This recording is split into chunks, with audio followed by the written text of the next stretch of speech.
Pada video kali ini, saya akan menjelaskan tentang penyakit askariasis dan taeniasis. Pertama, saya akan menjelaskan tentang askariasis. Nah, apa itu askariasis? Askariasis adalah infeksi yang disebabkan oleh cacing Ascaris lumbricoides atau cacing gelang. Cacing ini merupakan salah satu jenis parasit yang hidup dan berkembang biak di dalam usus manusia.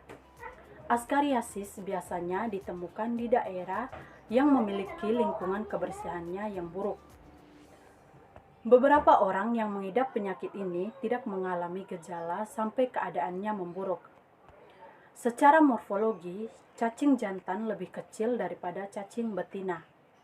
Cacing jantan memiliki panjang 10 sampai dengan 32 cm.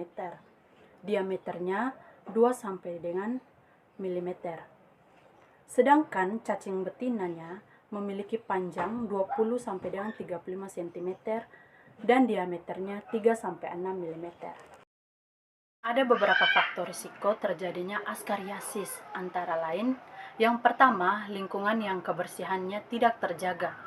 Askariasis biasanya hidup di tempat-tempat yang memiliki sanitasi yang buruk, terutama pada daerah yang memanfaatkan feses manusia sebagai pupuk tanaman.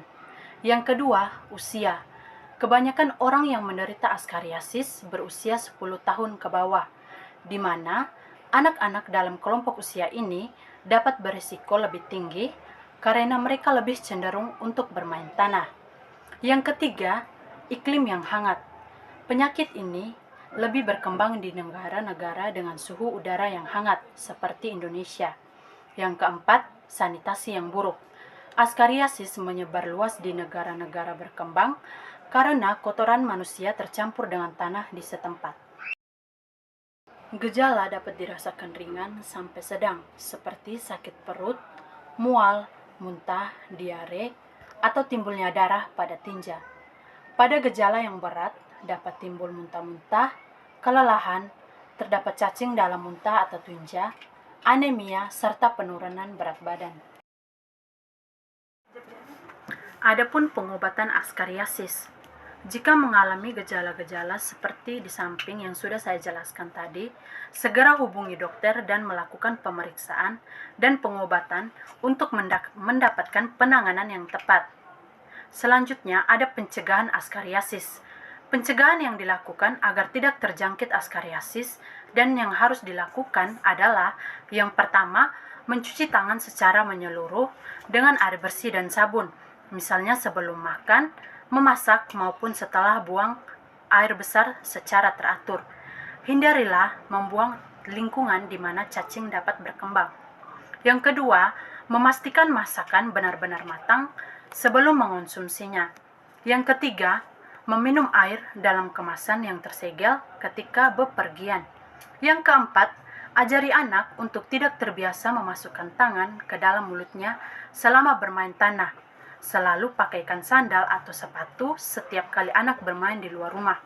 Yang kelima, memasak air hingga mendidih sebelum meminumnya. Keenam, mengonsumsi buah-buahan yang bisa dikupas, misalnya jeruk atau apel. Mencuci buah dan sayuran hingga bersih sebelum dikonsumsi. Yang kedua, penyakit taeniasis. Taeniasis adalah penyakit akibat infeksi cacing pita. Meski infeksi parasit ini dapat ditangani dengan mudah, namun bisa menyebar pada organ tubuh lainnya dan berpotensi menimbulkan masalah kesehatan yang serius. Selanjutnya, penyebab taeniasis.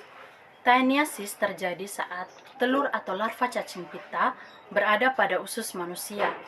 Masuknya telur atau larva cacing pita ini dapat melalui yang pertama, mengonsumsi daging babi, sapi, atau ikan air tawar yang tidak masak hingga matang seluruhnya. Yang kedua, mengonsumsi air kotor yang mengandung larva cacing akibat terkontaminasi kotoran manusia atau hewan yang terinfeksi. Yang ketiga, melakukan kontak yang dekat dengan penderita infeksi cacing pita, misalnya melalui pakaian yang terkontaminasi kotoran yang mengandung telur cacing. Cacing pita yang menular melalui daging sapi disebut Taenia saginata, sedangkan yang melalui daging babi disebut Taenia soleum. Cacing pita dewasa dapat tumbuh hingga sepanjang 25 meter dan bisa bertahan dalam usus manusia hingga 30 tahun tanpa diketahui. Setiap bagian dari tubuh cacing pita dapat menghasilkan telur yang dikeluarkan dari tubuh melalui tinja setelah cacing pita tumbuh dewasa. Penyebaran melalui kontak dengan kotoran yang mengandung cacing pita dapat terjadi jika kebersihan diri dan lingkungan tidak dijaga dengan baik. Beberapa faktor dapat membuat seseorang berisiko menderita taeniasis, yaitu yang pertama, berada dalam lingkungan dengan sanitasi yang buruk. Yang kedua, berpergian atau tinggal di daerah endemi atau negara di mana sering mengonsumsi daging babi, sapi, atau ikan air tawar yang terkontaminasi cacing pita. Yang ketiga, memiliki sistem imunitas tubuh yang lemah sehingga tidak bisa melawan infeksi. Kondisi ini banyak terjadi pada penderita HIV/AIDS, diabetes, penderita kanker yang menjalani kemoterapi, serta pasien yang melakukan transplantasi organ. Penularan penyakit taeniasis yang tidak boleh disepelekan. Infeksi cacing pita atau taeniasis sebenarnya merupakan kondisi yang dapat ditangani dengan mudah. Namun, jika tidak segera ditangani, infeksi bisa menyebar pada organ tubuh lainnya dan berpotensi menimbulkan masalah kesehatan serius. Terlebih, penyakit ini juga mudah menular dari satu orang ke orang lainnya. Ketahui cara penularan taeniasis berikut agar bisa terhindar dari penyakit ini. Taeniasis terjadi saat telur atau larva cacing pita berada pada usus manusia. Masuknya telur atau larva cacing pita ini dapat melalui yang pertama, mengonsumsi daging babi, sapi, atau ikan air tawar yang tidak dimasak hingga matang seluruhnya. Yang kedua, mengonsumsi air kotor yang mengandung larva cacing akibat terkontaminasi kotoran manusia atau hewan yang terinfeksi. Yang ketiga, melakukan kontak yang dekat dengan pengidap infeksi cacing pita, misalnya melalui pakaian yang terkontaminasi kotoran yang mengandung telur cacing. Setelah mengetahui penyebab taeniasis, selanjutnya kita juga harus mengetahui gejala taeniasis. Sebagian besar penderita taeniasis tidak menunjukkan tanda atau gejala. Kondisi ini baru dapat diketahui saat melihat keberadaan cacing pada tinja. Cacing pita sering terlihat dalam bentuk yang datar dan persegi panjang, berwarna kuning pucat atau putih dengan ukuran seperti sebutir beras. Terkadang, cacing juga dapat menyatu bersama dan membentuk rantai yang panjang. Keberadaan cacing tersebut dapat berpindah-pindah. Gejala yang dapat muncul pada infeksi cacing pita di usus adalah mual, nafsu makan menurun, diare, sakit perut, ingin mengonsumsi makanan yang asin, penurunan berat badan akibat gangguan dalam penyerapan makanan, pusing.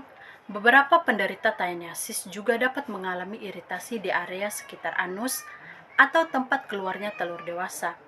Sementara itu, gejala infeksi berat di mana telur cacing sudah berpindah keluar dari usus dan membentuk kista larva pada jaringan tubuh dan organ lainnya, yaitu sakit kepala, reaksi alergi terhadap larva, gejala pada sistem saraf seperti kejang, dan yang terakhir terbentuk benjolan.